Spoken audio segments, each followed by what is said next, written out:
from PRX.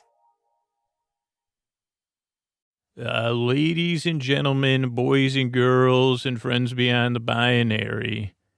You know, it's been a while, Drake, since I've seen you not call me on my pod phone. Actually, you never have. But, I haven't even seen you hanging with Steph. But this is a podcaster.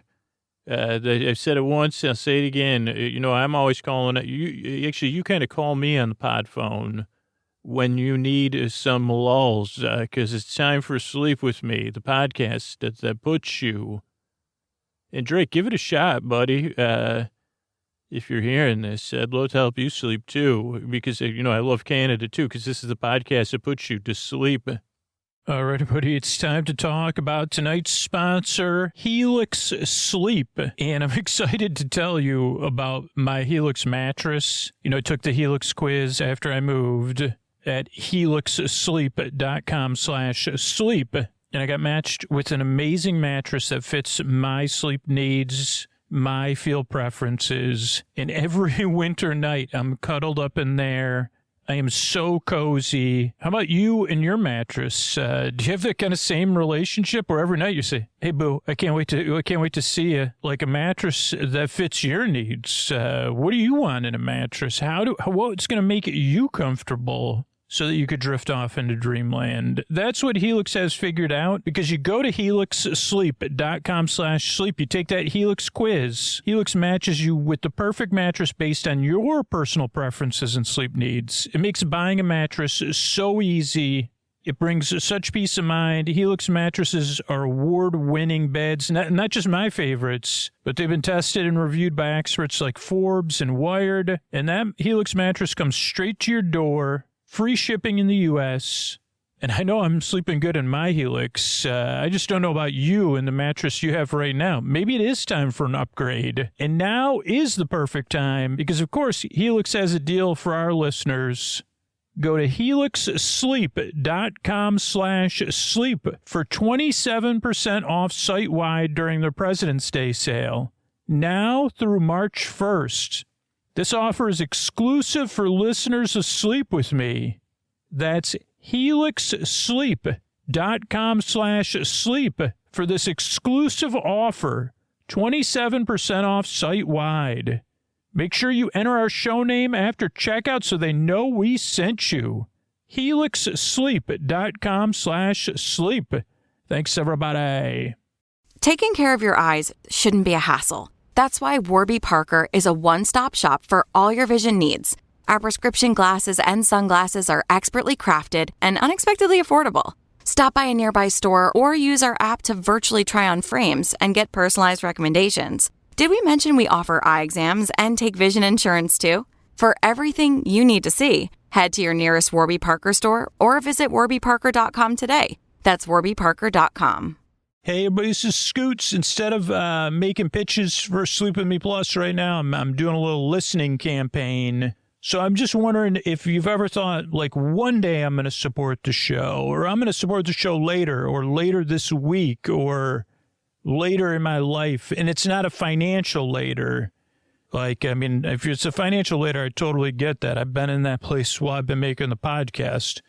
But is it like a later, like, yeah, later I'll be calmer, later I'll remember, or next week, next month, next year will be better for me. I'll be calmer, or, things will be easier, or my life will be a little bit busy later. Is it something along those lines, or is it something else I'm not even tuned into? I'd love to listen and hear what it is for you. If it's been later, like a little bit deeper meaning for that for me. And if you want to let me know, you don't need to. You can do that, sleepwithmepodcast.com/listen. Oh, Mystery Bard, a lot of people help out on the show. Who are they? Chris Posty Poster Son sounds like an earful. Wrote the theme song. Carl W. the Legend. Ashley, Kenny, Scotty, Jennifer. Eric and the team at Astound are on the website. I am the Mystery Bard. I do the lullabies, yeah. I do commissions at jonathanmann.net. I'll write a song for you. Any reason at all. You can tell see the kindness shine straight on through when the listeners form their own Facebook group. Keith, Stacy, Sarah, Julie, and Jennifer. These are your moderators. Get support your scooter on Patreon. Buy the merch and support the sponsors. You can find anything you want at sleepwithmepodcast.com. And we're so proud that we could dance. Rusty Biscuit, Lois, Hannah like banana. Leah does the transcripts. Thanks, Mystery Bard. And hey, the thing I've been talking about lately is like there's ways to support the show beyond the sponsors and supporting the show directly. If you're an occasional listener, right? If you're a new listener or you can't afford to support the show, follow the show on your podcast app of choice. Make sure to like or comment if your app allows that, and say hi. Spread the word about the show in person when it comes up, or let people know about it. Go ahead right now. Follow the show on your podcast app right now. Then you get the latest episodes and stuff like that. Great. Yeah, spread the word when you can, or sign up we're relaunching our referral program. It's going to be based with like live stream get-togethers every once in a while. We're going to make it more fun. You could sign up for that. sleepwithmepodcast.com/refer, REFER. Thanks, and what do you say we get down with the show?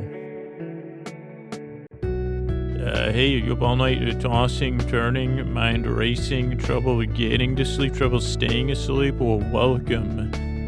This is Sleep With Me, the podcast that puts you to sleep. We do it with a bedtime story. All you need to do is get in bed, turn out the lights, and press play. I'm going to do the rest of what I'm going to attempt to do is create a safe, soothing place where you could set aside whatever is keeping you awake, whether it's thoughts, rumination, thinking about the past, present, or future.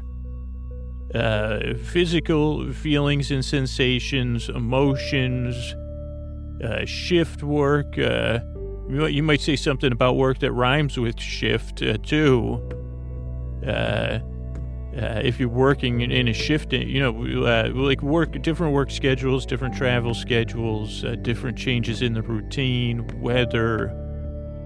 It could be anything. I don't know what it is that's keeping you awake, but I'd like to help. And the way I'm going to do it is I'm going to send my voice here across the deep, dark night, right to your ears, because I'm glad you're here. I'm going to use lulling, soothing, creaky, dulcet tones, pointless meanders. I've made a few, like those inward, what do they call those things? We've talked. It's been a while since we talked about the spirographs or whatever, because you can never remember what they're called. Spirogyros or something. I think there's a character that hangs out with, I think probably Sonic hangs out with someone named, I can picture like a baby dragon with wings named Spyro, but I don't know if that's true. I know there's Figment. Let's come back to that. I'm going to try to help you fall asleep. I'm going to try to distract you from whatever's keeping you awake. I'm here to keep you company and be your boyfriend, your borbay, your borcas, your companion in the deep, dark night. I'm going to walk at your side while you drift off into dreamland or sit across the room, whatever you're comfortable with. And if you're new, here's the structure show. First 4 minutes or so are business. That's how we keep the show and over 650 archived episodes free. You can look up what's on there at sleepwithmepodcast.com/sponsors, but thanks for sitting through that and paying attention, regular listeners. Then there's an intro. Intros are around 12 or 14 minutes. It's a show within a show.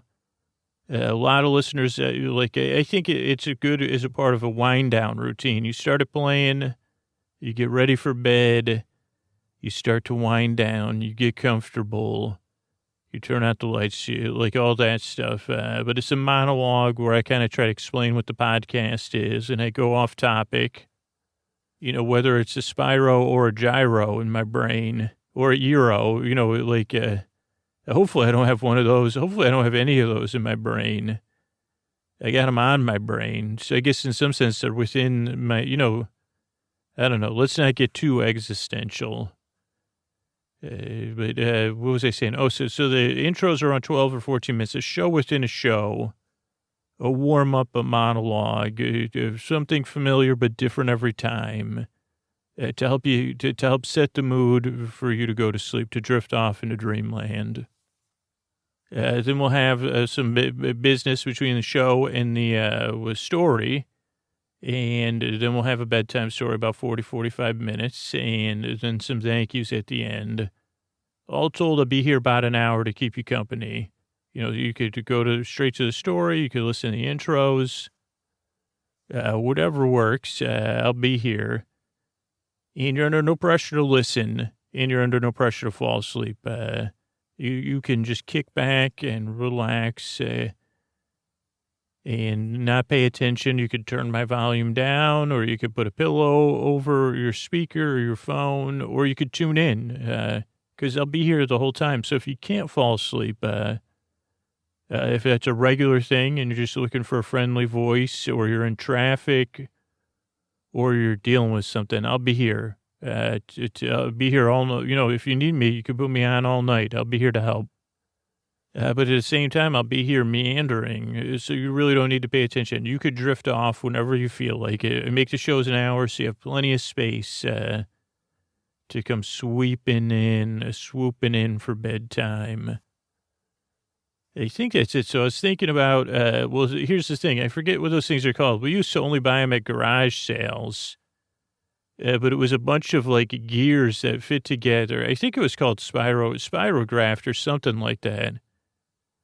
And you would run a pen through it, and it would make different circles and ovular designs, or a pencil you could use, or I don't think you could use a marker. I don't think the holes were wide enough for markers. But then I was thinking of baby dragons. So Figment was a baby dragon. Now, these are the nice kind of dragons. Figment was purple and worked with the Imagination Station or something. What was it called? Journey to Imagination. And it was Figment and this bearded man from the 70s who was I think he was the imagination, the conductor of imagination or something. And Figment was I guess to demonstrate imagination. And Figment was a little bit like a Pillsbury. If you took the Pillsbury Doughboy, just in case you're not familiar, you turned him purple. Gave him some horns, a little bit of a snout, a bigger smile. I think a yellow and red striped belly, some small wings, a really nice kind of disposition. And that was Figment. I think they retired Figment and then brought Figment back, but I don't know. I don't know who the other person was. It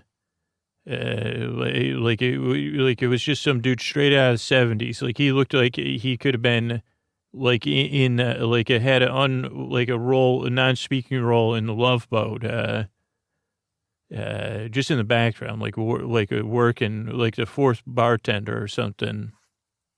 And then I think there's another dragon, Spyro or something. Here's the thing this is another distraction because I was going to talk about, baby dragons. But then I was thinking, would Spyro, who are Sonic? I don't know how many people are familiar with Sonic the Hedgehog, but who do you think Sonic's best friends are? Is there somebody named Spyro that hangs with Sonic? I know there's actually, I don't really know a lot. I know there's Knuckles, but I don't know if Knuckles and Sonic are friends or rivals. And after that, my mind, because the only games I play, I think the only one I play is one where it's a mashup, I think, of Olympics. And that was for the Wii, where I think you could be Mario characters or Sonic characters. Or maybe this is a dream. Is there a game like Sonic and Mario at the Olympics? I think there is. If it is, maybe I should go play it right now. It's really hard, both the Winter Olympics and the Summer Olympic versions. But I was just wondering. I guess I was hoping my brain would give me an answer. Who would Sonic's best friend? I mean, I wouldn't mind being Sonic's friend. Is there a Sonic-based bowling game? Can you imagine if you, that would be fun if Sonic was real, one, and you were best friends, and Sonic was a little bit of a, Joker, and this was okay with Sonic, like to show up at bowling alleys and start bowling with Sonic, and then just leave, like see what people do. Maybe even show up to a league night and say, hey, man, yeah, what's up? I got my new ball. I don't know if it'd be super comfortable for Sonic to be bowled, but I don't know. So maybe it's not a good Sonic. I take all that back. If you're thinking about having a new best friend, there's a doctor. I don't know if he's in the Sonic games or the Mario games. He's like, I don't know his name either. I don't know any of their names. I know Princess Peach, because I usually like to be Princess Peach, in, Mario Kart. Then I know those characters. There's Yoshi, Wario. I like when Wario says, I'm Wario. That makes me laugh so much. There's Luigi and Waluigi. I don't really know any of the lore behind any of that, though. Maybe I should look into all that stuff. Yeah, maybe that'd be tonight's episode, is like investigating some of this like lore and just getting into it and saying, what the heck is like who is Waluigi? Waluigi? How do you say it? What drives and what's Knuckles? So that's the kind of stuff you could expect, I guess, on the podcast. Maybe it'll be coming up here on the bedtime story. It's a podcast to take your mind off stuff, to keep you company. A bit ridiculous, to be honest. But it meant to take your mind, like just like a Figment was meant to take your mind off of the bearded dude, maybe, or like the mind, like to say, hey, like watch Figment float around. I don't know. This podcast is here to be your friend, be your distraction. Now, if you're new, it takes a few times to get used to. Most listeners say that if you're skeptical, it's totally understandable. Who wouldn't be skeptical about this? You say, wait, there's a dude that tells bedtime stories, and he just went on a tangent. He doesn't know that's Dr. Steam Rash or something. The one with the mustache. The Dr. Mustache Toast. No, that's like, they thought it would come to me. But he doesn't even know that Knuckles blankety blank, that Sonic's best friend is Mario. He didn't play that game. No, I didn't. I may find out, though, and then I'll probably forget it. He doesn't know that Waluigi is there's discovered the WA on the periodic table with isotope 36B. Is that why Waluigi, does Waluigi have anything to do with dark matter? What about I think Wario, Wario's in yellow. Anyway, if you're new here, this podcast is meant to be your friend in the deep dark night, to take your mind off stuff and distract you as you drift off into dreamland. As I said, give it a few tries. I'm glad you're here. I really appreciate you trying this show out, and I work very hard, and I yearn and I strive to help you fall asleep, all right? All right, everybody, it's time to talk about tonight's sponsor, Zocdoc. And raise your hand if you're a bit of a procrastinator like me. You put off setting up that dental cleaning appointment, or honestly, any kind of appointment, or even like searching for making an appointment, figuring out even how to do that. It's not easy, right? You want to put it off because there's a lot of barriers, it seems like, to making it easy. And here's the thing. I'm so happy that we work with Zocdoc now because I have new insurance. And I know right now in my hands, I have the Zocdoc app. Oh, by the way, Zocdoc is a free app and website that helps you find and book high-quality in-network doctors so you can find someone you love. And we're talking about booking in-network appointments with over 150,000 providers across all 50 states. Whether you're looking for dermatology, dentistry, primary care, eye care, or one of the other 200-plus specialties offered on Zocdoc, you can easily search by specialty, or symptom to build the care team that's right for you. And it's so easy to use. I'm using it right now. I just put in my insurance information. I'm looking for a new dentist. So I can search through here. I can start reading the reviews. They're verified patient reviews, so I can get a sense, hey, am I comfortable with this person? Then I can get the appointment set up right in the app. No calling, no waiting on hold. So if Zocdoc makes my life that easy, think about what it could do for you. Stop putting off those doctor's appointments and go to Zocdoc.com/sleep to find and instantly book a doctor you love today. That's ZocDoc.com/sleep. Zocdoc.com/sleep. Thanks, Zocdoc, for sponsoring this message. Museums are more than places we visit on a field trip. Across the country, museums protect our shared history, care for wildlife and collections, strengthen local economies, support job training, and spark curiosity in people of all ages. Right now, you can help make sure museums stay strong for future generations. Museum Advocacy Day is a national moment when people contact Congress to ask for continued support for museums and the federal agencies that fund them. Learn how to take action at aam-us.org and tell your representatives that museums matter to education, to communities, to the economy, and to our democracy. All right, so as we talked about in the opening, we're going to be covering this Mario and Sonic crossover. And mostly just trying to figure out who are the characters in that I don't recognize, especially the Sonic characters, but some Mario characters too. And not that I fall in line of either. Like, I guess did I ever own my family briefly had a Nintendo. A couple of, but never for long. We never had any Sega game. I had a Sega Dreamcast at one point. But I don't think any Mario games for that. And then this Christmas, my dad gave me a Sega Classic or whatever, which you can play a lot of the Sega games on. But right now, currently, my brother has, I loaned it out to my brother so he would have something to do, so he could play party games at a Christmas party he was going to. Now it's like March something. But the first time I encountered Sonic and Mario together were these Olympic games. And if you listen to podcasts for a long time, I quit video games for a while, console games, or even PC computer games because of my addictive personality. And a couple of years after the Wii had been out, I said, well, maybe a Wii would be like a good, like I could play it with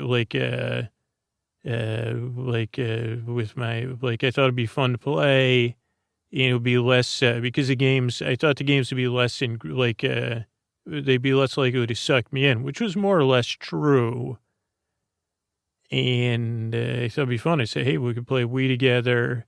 So one holiday, I went on a trip to Bend, and I think I had gotten the Wii, maybe I had bought it for myself or something. And because there's no, so we were on a road trip to Bend, Oregon, and there's no sales tax in Oregon, and you don't pump your own gas. But I had picked up this game, maybe I even rented it, Mario and Sonic at the Olympic Games, and it was pretty cool, and it was kind of a fun party game, but it was very, very difficult. Like the controls on the Wii, it was just really hard, and I think you had to get certain gold medals or something to even unlock all the sports. So while it was cool conceptually, and it made interesting use of the Wii controllers, it was very difficult to get gold medals or to unlock all the games. But it was also notable for all these characters where I said, who the heck is this spindly-legged steampunk character? Or who is Knuckles or Amy and whoever? I mean, I know... Mario, Luigi, Sonic, Yoshi and Peach I know from Mario Kart, and Luigi, Wario. Is Wario in Mario Kart? There was this game, anybody as a 420 listener, and I don't know if it's available on other consoles, but there was this Wario game called Wario Shake It, And it was basically, it's a one-person game. I don't know why it wasn't a two-person game, but it's all these mini games, and it's like it seems designed to be played at 420 for anybody that I would still play those games, but I'm not a blazer anymore. But it's a really fun mini games. And I had bought it, I think, on eBay and then scratched it. And maybe I still have it, or maybe I bought it. I could have sworn I had a copy of it, but because they still have a Wii. I don't really use it. I think it's still hooked up and stuff. But yeah, so the Sonic and Mario game, it was Mario and Sonic at the Olympic Games. It was the Summer Games. And then at some point it came out the Winter Olympic Games, which I also bought. I don't think I played a lot of the Olympic winter game because the summer games was so hard that I said, oh man, if this is as hard as that, forget it. Yeah, but let's see. Mario and Sonic, this is from Wikipedia, which we'll be quoting and paraphrasing from extensively tonight. Mario and Sonic at the Olympic Games, a crossover sports and party game from Sega R&D, published by Nintendo in Japan and Sega in other regions, and released on the Wii in November 2007, and the Nintendo DS in 2008. It was the first official video game in the 2008 Summer Olympics in Beijing, which also was like the new culmination of opening ceremonies. Those Beijing Olympic openings with the scroll and everything were unbelievable. And it was the first official crossover game to feature characters from Mario and Sonic, the Hedgehog series. It's a collection of 24 events based on the Olympic Games. You can be a Nintendo or Sega character. And both games are also encourage sportsmanship and get young people interested in the Olympics. This refers to Mario and Sonic as mascots, which I guess they were corporate mascots, but they're more characters to those of us that played the games. It was criticized for the complexity of the gameplay with the controllers. Let's see what else. Use it to play the games. Brings together 2 title characters and 14 more from both franchises. To participate in venues for the 2008 Summer Olympics in Beijing. The environments are stylized to fit the futuristic and cartoon art styles of the Sonic and Mario franchises. There's 4 categories, all around speed, power, and skill. And there's you can use your Miis. There's even non-play NPC characters who serve as referees. There's different modes, a bunch of different events. But the development, after Sega transitioned from third-party development in 2001, Nintendo and Sega had a closer working relationship with F-Zero GX, their first collaboration. The idea between Sonic and Mario crossover had been brought up before, and despite the discussions, it never kicked in. But then when Sega was awarded the 2008 game rights to the Olympics, they said, oh, let's get young people interested between characters. So then they reached out to Nintendo to match up all the mascots or characters and work together. Do sportsmanship between corporations and Olympians provided an ideal setting for once rival mascots. It was announced at E3 in 2007, developed by R&D department at Sega. Let's see what else. Sales, it was a big success, especially in the UK. Also in December of 2007, it was still sold a lot in the U.S. It was a game of fitting the brand awareness's role in determining Wii sales. The combination of all 3 of the Olympics, Mario and Sonic, seems to have pushed that. It won the Best Wii Game of 2007 at one convention. It was also widely criticized by critics because it was frustrating to play and has you waving your, it's just really difficult to play. Let's see. Then in the DS, it was very similar, but not as difficult, but it had trade-offs. Let's see, Sonic and Mario at the Olympics Games, it was a mobile phone game in 2008, it says. Also, as I said, Mario and Sonic, the Olympic Winter Games from the 2010 Games in Vancouver was released, Vancouver. And then 2012 London game was released. I think there was one more that got put out as well. So that's a little bit about the game. And yeah, I like to be playing it. But let's get into Sonic the Hedgehog characters.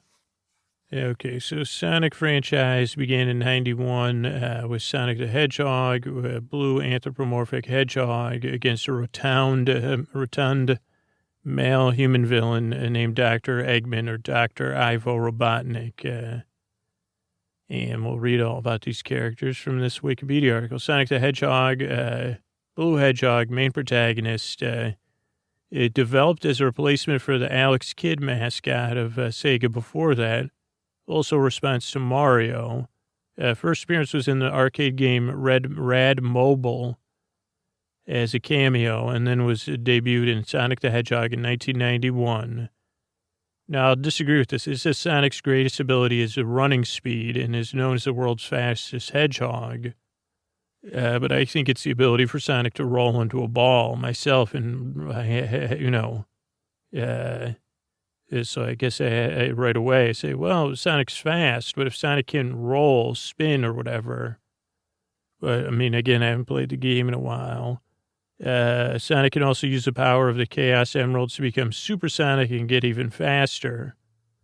Dr. Ivo Robotnik, or Evo, I don't know, also known as Dr. Eggman, he's the main antagonist. It debuted in Sonic the Hedgehog, trying to collect all the Chaos Emeralds, which would turn all of the animals. He's known as a mad scientist, but he might be a mad industrialist because he was trying to turn all the animals into robots. Also maybe a politician we're familiar with because he's also a self-proclaimed genius with IQ of 300. Yes, a fondness for mechas. He's a renowned authority on robotics. Ultimate goal is to conquer the world and create the ultimate utopia, Eggmanland, or Eggmanland. I think Egmonton. Is that near Edmonton? No, it's Eggmanland. Used to be known as New York State. It was taken over by Ivo Robotnik. Chaos Emeralds. Did you read anything about it? Now it's Eggmanland. And we have a great theme park known as Eggmanland within it. Also, one part of the state we now call the Eggman Empire. And another downstate we call, it used to be known as Long Island. Now it's Robotnik Land. But Dr. Eggman runs our state now. It was good to know you. Sega, Dr. Robotnik, or Eggman, came out of when they were trying to replace Alex Kidd. As they were developing new characters, they used a caricature. I can't say that, but you know what I mean. A funny picture of President Theodore Roosevelt. Was among the designs, but they lost out to Sonic, but they used that as inspiration for Dr. Eggman. How about Tails? Tails has a full name, Miles Tails per Hour. And I have a cousin named Miles. Now, Miles is the older brother. Kevin listens to this podcast. Kevin actually is a genius. He's my cousin that is a genius, or he has a genius IQ. I would call him a genius, so he's also nice. Not like no offense, Dr. Eggman. And so that's my cousin Miles, one of my favorite cousins. Also Matt and Pat. Miles, Matt, and Pat, some great cousins. Also any of my other cousins that are listening, you're great too. Sarah, JD, Abby. Trying to think what other cousins listen to this podcast. Oh, of course, you cousin Joe. Trying to think any other cousins that should give me a shout out. What's up? Cousin Power. But Miles, Tails per hour. Nobody named Tails. This is two-tailed fox. So fox with two tails, not one, but two. Sonic's best friend and sidekick. His name's a pun on miles per hour. Miles per hour. Uses two tails to propel himself into the air like a helicopter. Designed by Yasushi Yamaguchi, the main artist and designer for Sega's Sonic team. Wanted a competition. There was a competition to find a sidekick for Sonic.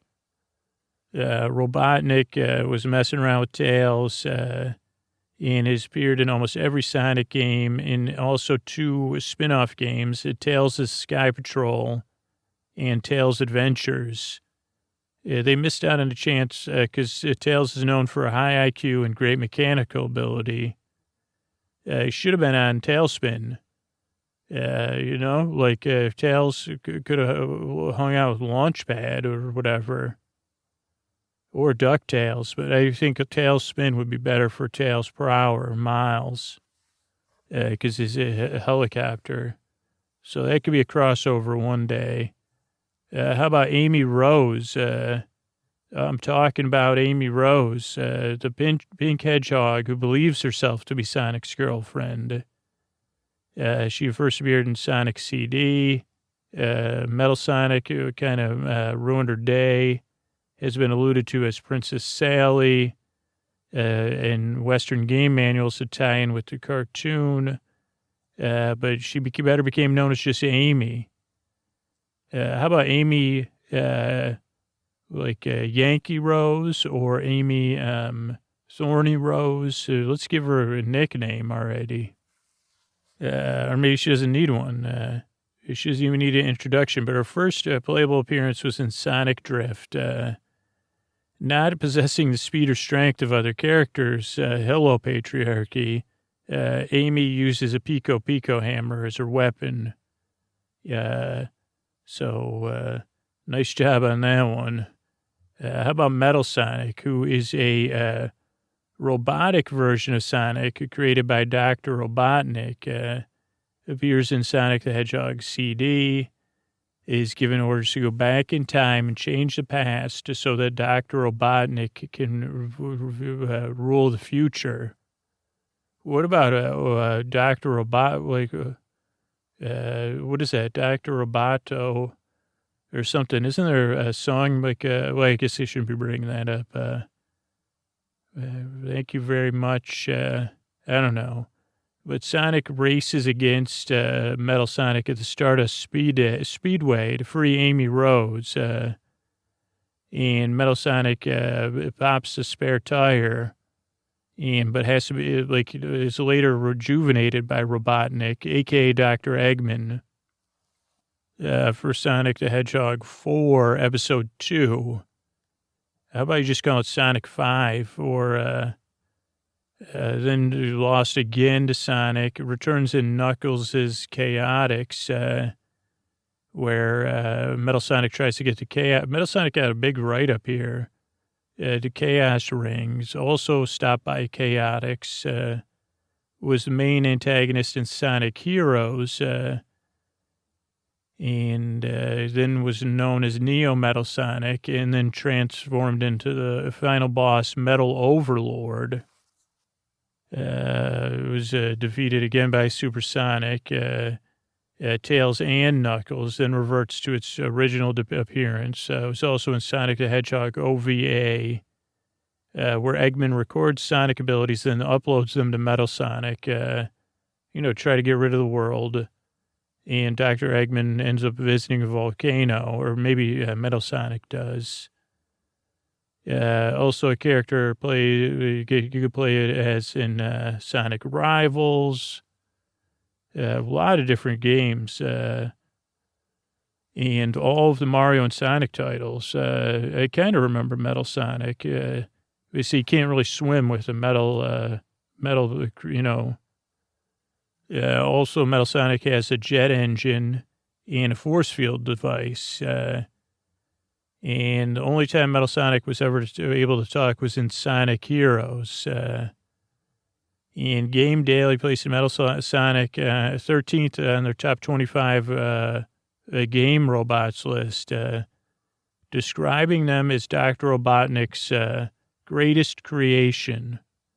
Yeah, so that's something, really to be proud of, I guess. I also want to mention that the Gator fan that I was they'll be talking about, I missed it somehow, is a member of the Chaotix, which I'll talk about soon. But that character is known as the easygoing Vector, the Gator fan.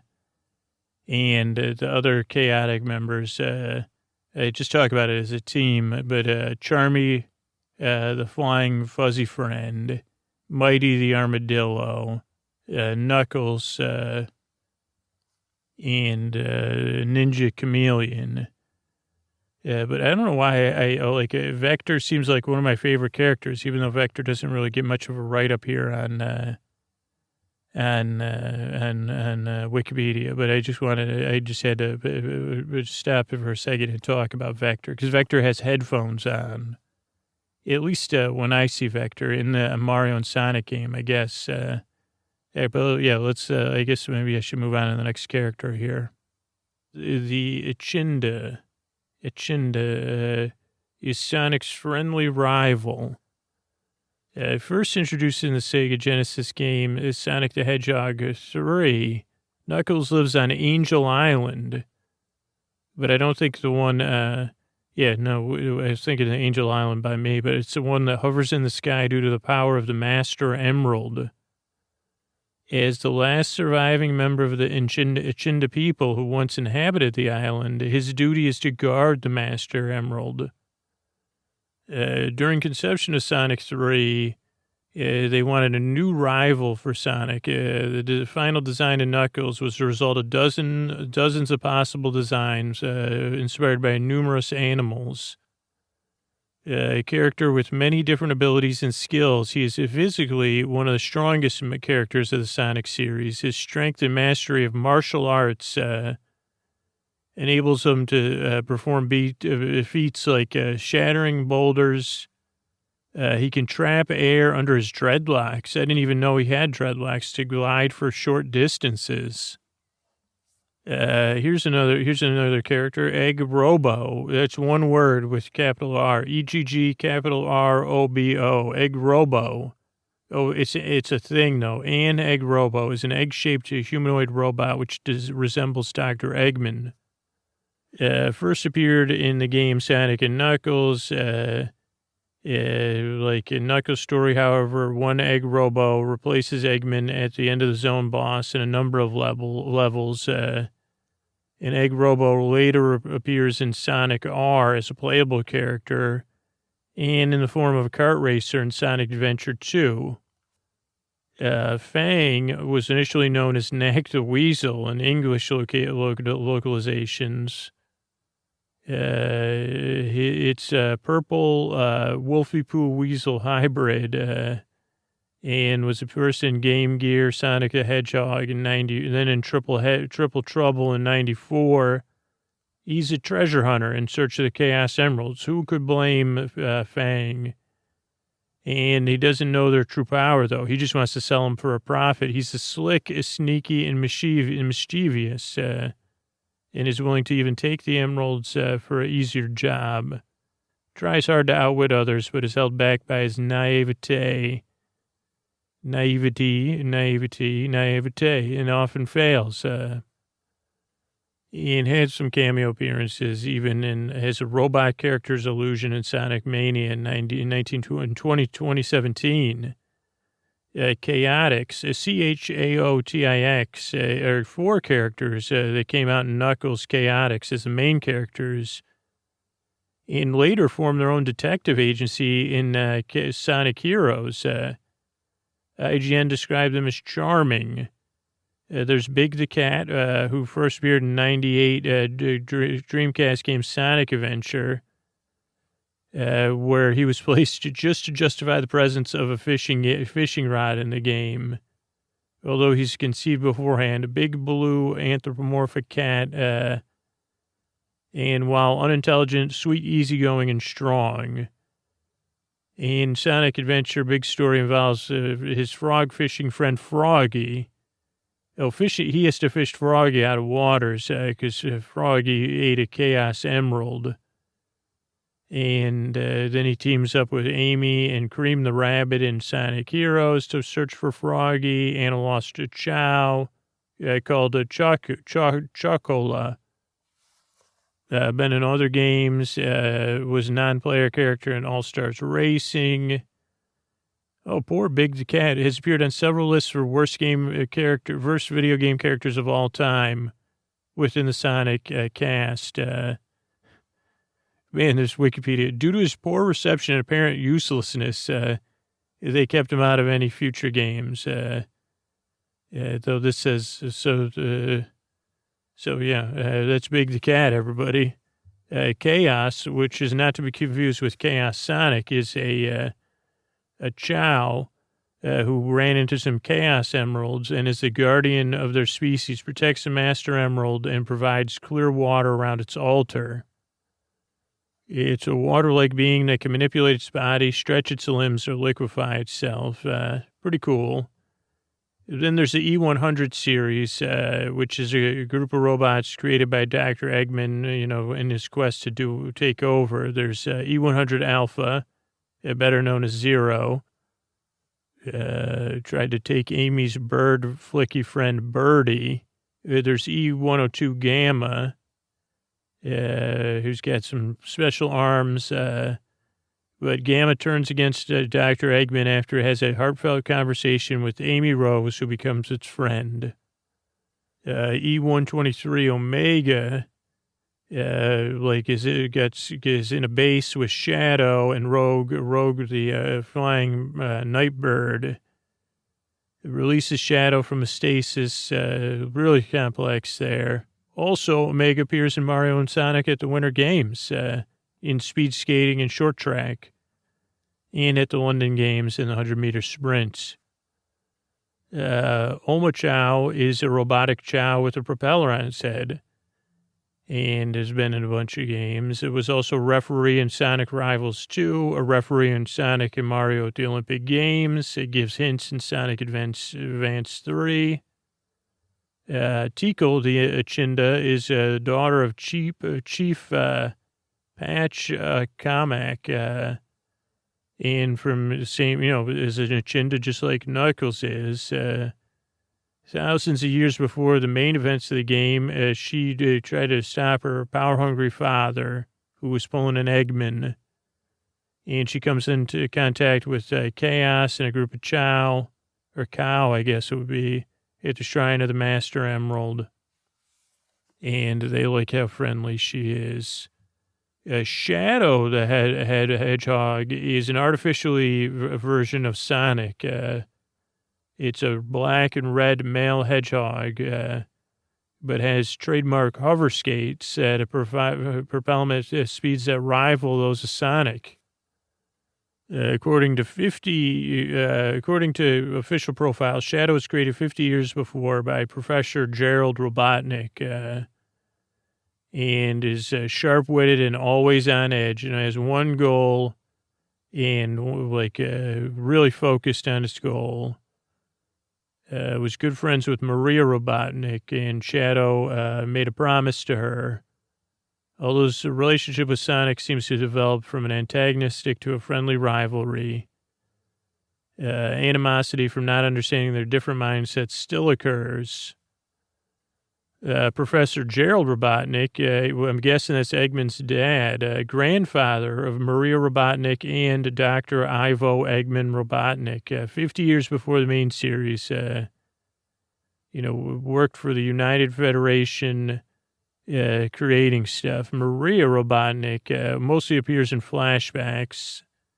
She's the granddaughter of Gerald Robotnik and a cousin of Eggman.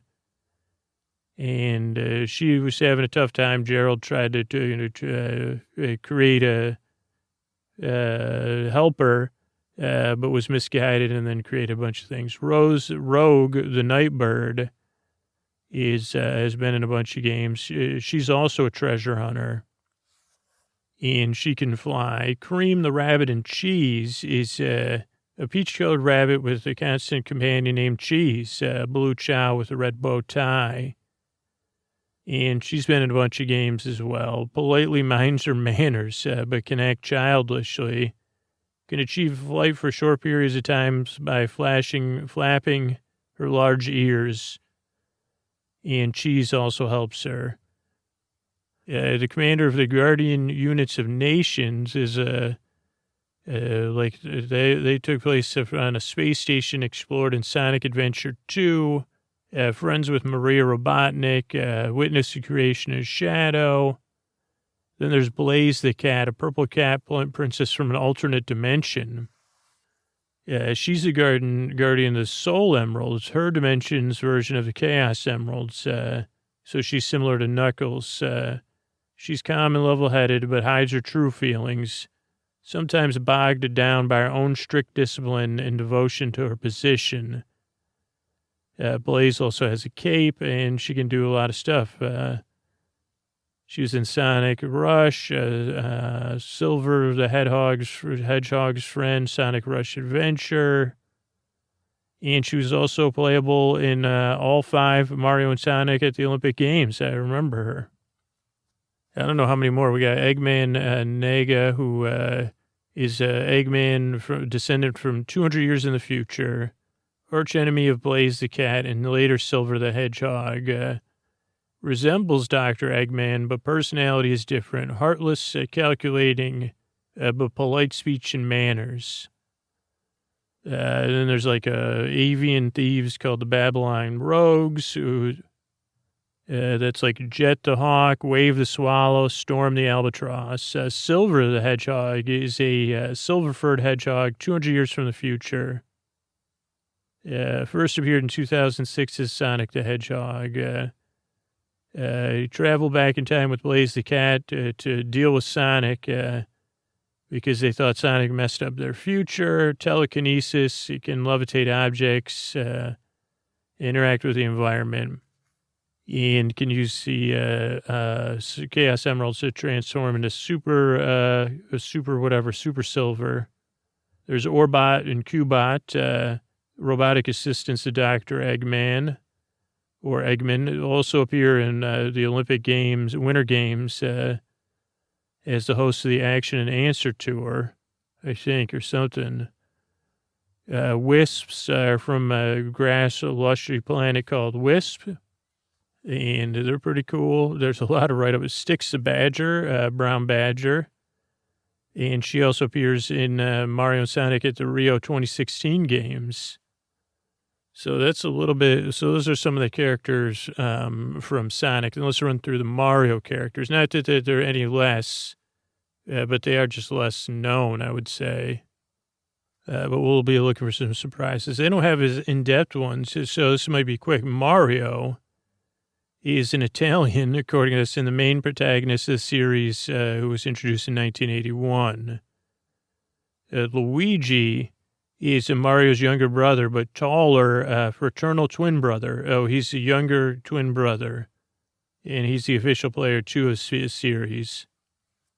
Princess Peach Toadstool, also formerly known as Princess Toadstool, and always known as Peach in Japan. She's a princess of the Mushroom Kingdom.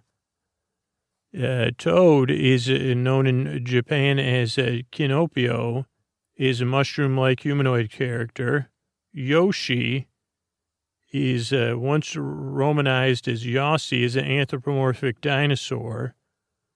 Not a lot of details on the main characters, but the supporting characters, Baby Luma is Mario's main companion in Super Mario Galaxy and Galaxy 2, a group of star-shaped beings known as the Lumas. Luma first finds Mario sleeping in the planet that houses the gateway to the starry sky. He has left the Mushroom World at the request of Rosalina, and he's trying to get Princess Peach back from Bowser. So that's Luma. Birdo, known in Japan as Catherine, is a pink anthropomorphic creature with a red bow on her head. And with a round mouth, she spits eggs, of all things, and she's been a recurring character in franchises, spin-offs. I can kind of picture her spitting eggs. Initially, she was an antagonist, but now she's an ally. She's appeared in the Mario Kart series and the Japanese-only Wii video game Captain Rainbow. Somebody liked Birdo, because is that a Birdo? Yeah. Diddy Kong is Donkey Kong's nephew and sidekick. I think Diddy Kong had his own game. Donkey Kong, also known as DK, is an anthropomorphic gorilla from Donkey Kong and Mario.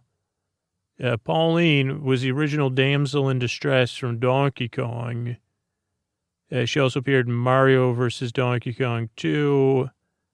Donkey Kong said, hey, let's go for a walk. In 1984 Game Boy Edition, Pauline was given a radically different design.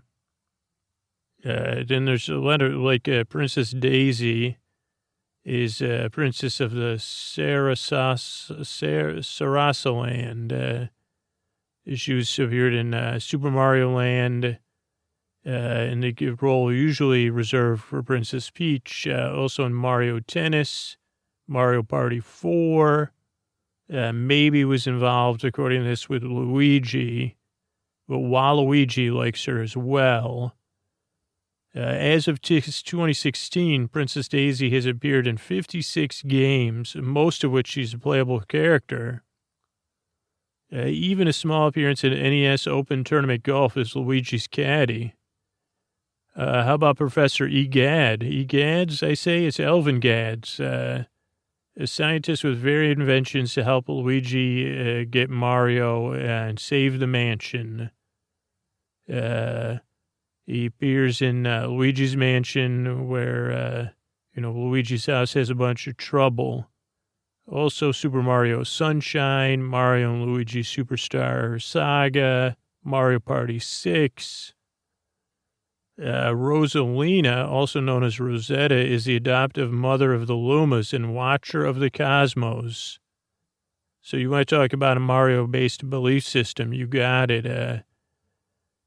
She's a non-player character, resides in the Comet Observatory, and Bowser was messing around in Super Mario Galaxy 2, Mario Kart. Is a playable character, in Mario Kart 8 is an unlockable character, and works with other Lumas in Mario Party 10. Toadette is Toad's female counterpart, a playable character in Mario Party and Mario Kart. In Mario Kart Double Dash, Paper Mario is an instructor.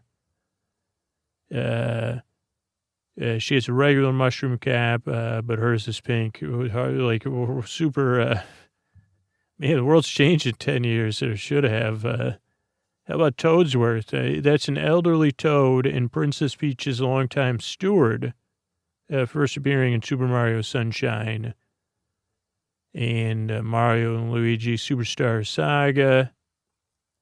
Now, for the love of some Koopa Troopas, let's get into the antagonist. There's Bowser, or King Koopa, a leader of the powerful and turtle-like Koopa race, has been the archenemy of Mario since the first appearance in the game Super Mario Brothers.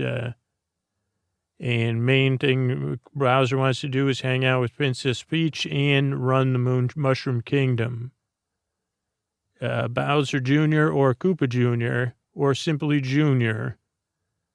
is antagonist in Super Mario Sunshine, also disguised as Shadow Mario. Recurring character, also in spin-offs like Superstar Baseball and Mario Kart 8 Deluxe. He just wants to enact his father's will. Boom Boom is a servant and henchman of Bowser. First appeared in Mario Brothers 3. And also chases Mario and Luigi. He can jump up high, he can fly. and also has a partner named Pom Pom. Has lived in various airships where he runs into Mario, guards fortresses, and lends powers, and can be a silent powerhouse, so often causes trouble to Mario and Luigi.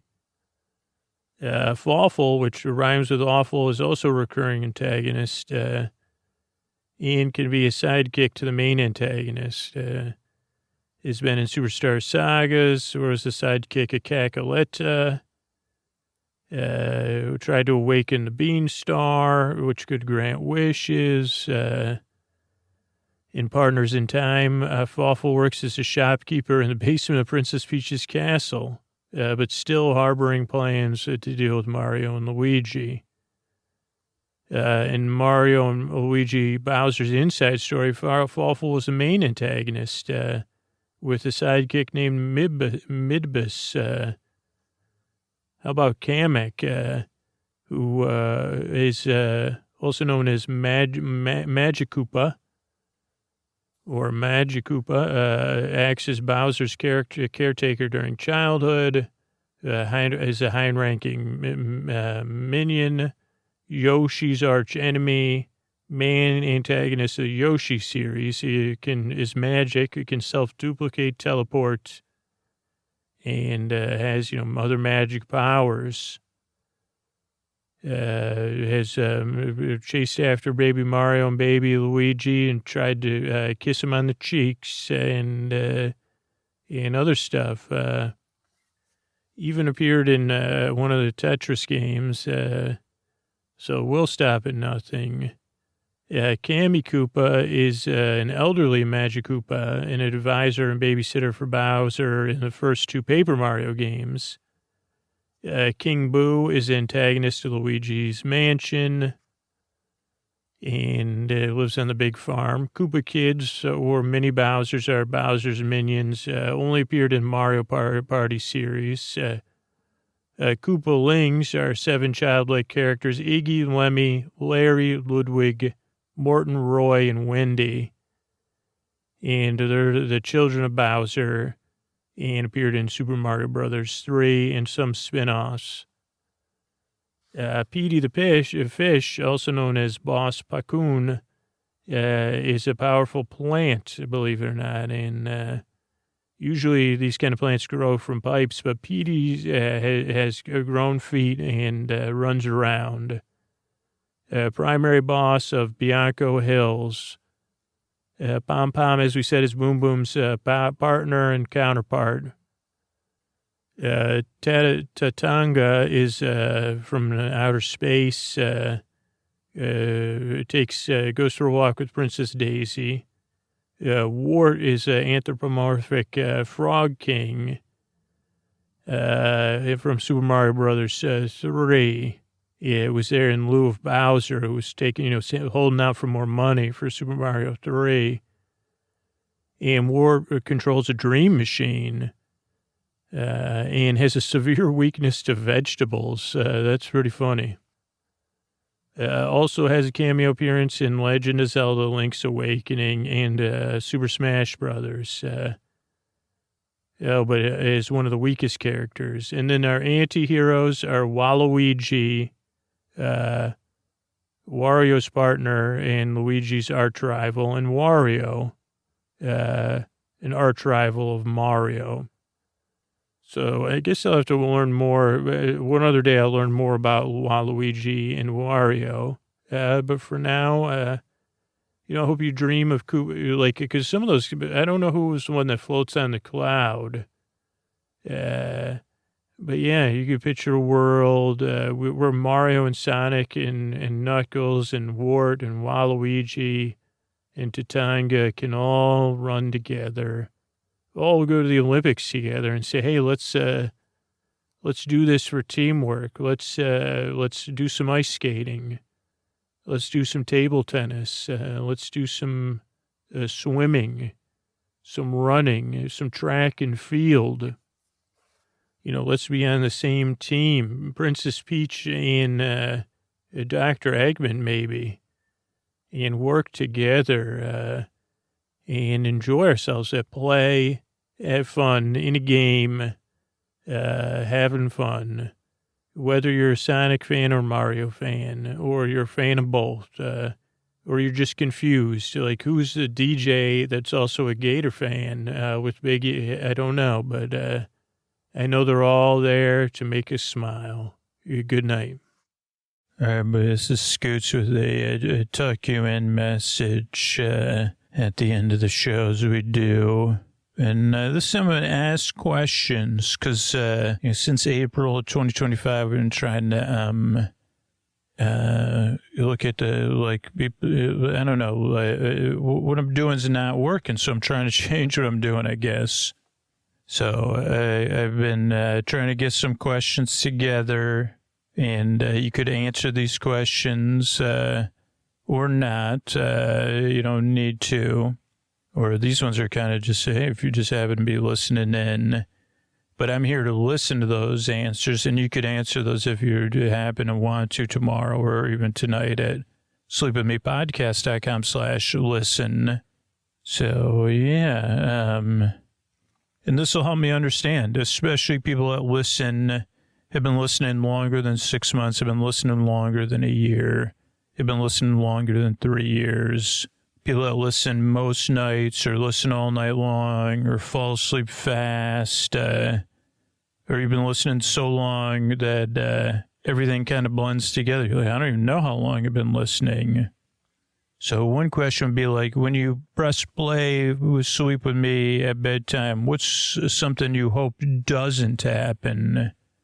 Like, I don't know if it's like... that you don't, it doesn't start you thinking about more, or that the night doesn't feel as long, or that you don't feel alone, or the physical sensations you don't feel, or the thoughts, or the feelings you don't come up, or it could be something else. I mean, something more specific, but maybe it's not. Maybe they're just not words for it. And what does Sleep With Me replace for you? Like, what did you used to use? Or what does it fill in? Does it fill in silence in the room?